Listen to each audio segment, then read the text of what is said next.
On Monday, heavily armed Israeli soldiers arrived in the Palestinian Bedouin village of Humsa. They used a bulldozer manufactured by British company JCB to flatten people's tents and possessions while the villagers looked on. This was the third time in just 1 week that soldiers had come to demolish homes in Humsa. The demolitions are part of a colonial policy aimed at stealing Palestinian land. Aisha, one of the residents of Humsa, told journalists from Middle East Eye, "The community has become rubble. The Israeli army came and destroyed all of our homes and tents. We are now in the open between the ground and the sky. We have no alternative but to remain here on our land. They will continue to demolish and we will continue to build and remain steadfast here."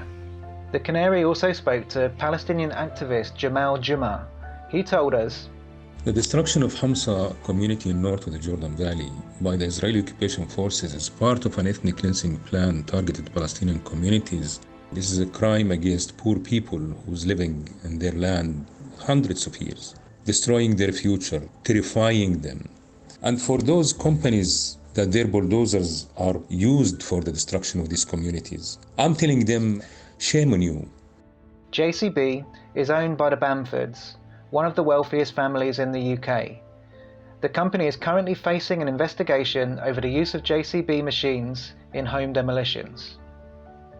We asked Jamal how we should respond to these demolitions and what action ordinary people could take against companies like JCB.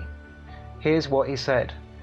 "We should gather our efforts to boycott them, to isolate them, and to tell them what you are doing is violating the international law.